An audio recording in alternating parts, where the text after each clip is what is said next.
Sir అసలు కొంతమంది నాయకులను ఉద్దేశించి మాట్లాడారనేది ఒక ప్రచారం జరుగుతుంది. సీఎం గారు నల్గొండ సభలో మాట్లాడుతూ వారు ఎవరికిరా నీ జాతిపిత, నీ జాతిక, ఎవడా నీ జాతి అని సంబోధించడం జరిగింది. అది కేవలం వెల్మ జాతిని, వెల్మ యొక్క కులాన్ని దృష్టిలో పెట్టుకొని చాలా నీచంగా బహిరంగ సభలో మాట్లాడి మా వెల్మ పౌరుషాన్ని, మా వెల్మల యొక్క ఆత్మగౌరవాన్ని దెబ్బతీయడం జరిగింది. వారు మాట్లాడిన మాటలకి నిజంగా ఒక రాష్ట్ర వ్యాప్తంగా కాదు, దేశవ్యాప్తంగా ఉన్నటువంటి వెల్మలందరూ కూడా బాధపడుతూ వారికి వ్యతిరేకంగా ఈరోజు వారు మాట్లాడిన మాటలు ఖండించడం జరుగుతుంది. రాస్తారోకలు చేస్తున్నాం, ధర్నాలు చేస్తున్నాం.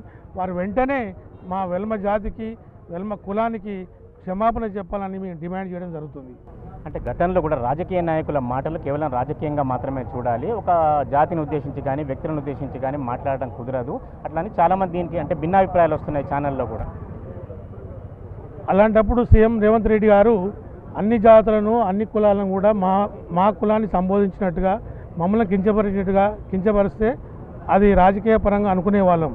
వేరే కులం వారిని, వారి కులం వారిని వారు మరి కించపరచకుండా కేవలం కేసీఆర్ గారిని, వెల్మ జాతిని దృష్టిలో పెట్టుకొని మమ్మల్ని కించపరచడం జరుగుతుంది. అదే ఈరోజు తన రెడ్డి కులస్తులే తనను కూడా అసహించుకుంటున్నారు, తన యొక్క మాటలకి సిగ్గుపడుతున్నారు. వారినే రెడ్డి కులస్తులే ఈరోజు వారి మాటలు ఖండిస్తున్నారు, బహిష్కరిస్తున్నారు. ఎక్కడ కూడా వారి మాటలను అంగీకరించట్లేదు, ఏ మేధావి కూడా అంగీకరించట్లేదు. వారి యొక్క బూతుల రెడ్డిగా మారిపోయారు. వారు నిజానికి మరి కేసీఆర్ గారిని జాతిపితగా ప్రజలు సంతోషంగా పిలుచుకుంటుంటే ఆయన భరించలేక తన అసహ్యాన్ని, తన యొక్క అహంభావాన్ని ఈ విధంగా వ్యక్తపరుస్తూ మమ్మల్ని బాధపెట్టడం జరుగుతుంది. వెంకటేశ్వర సార్, కాంగ్రెస్ పార్టీ నాయకులు చూసినా చాలామంది దీన్ని విమర్శించాలి, లేదా బీఆర్ఎస్ నాయకులు కూడా బయటకు వచ్చి, లేదా వెల్మ ప్రాతినిధ్యం వహిస్తున్న వ్యక్తులు కూడా దాన్ని ఖండించాలి. ఆ స్థాయిలో రాజకీయ నాయకుల నుంచి ఎందుకు ఆపోజిషన్ రావటం లేదు? తప్పకుండా వచ్చిందండి. మొన్న దయాకర్ రావు గారు తొర్రూరు ప్రచార సభలో చాలా హీనంగా సీఎం రేవంత్ రెడ్డి గారిని వారి మాటలు ఖండించడం జరిగింది.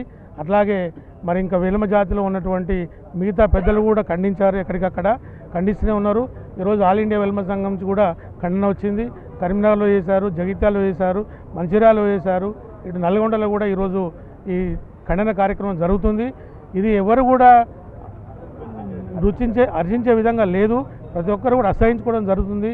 వారి పద్ధతిని మార్చుకోవాలని మీ సందర్భంగా వారిని తెలియజేయడం జరుగుతుంది. మీరు రాష్ట్ర సంఘానికి ప్రాతినిధ్యం వహిస్తున్నారు, ఇది ఒకరోజు ధర్నాతో సరిపుచ్చుతారా, లేకపోతే ఇంకేదైనా డిమాండ్ చేయబోతున్నారా, లేదా రాష్ట్ర వ్యాప్తంగా ఆందోళనకి ఏమైనా శ్రీకారం చుట్టబోతున్నారా?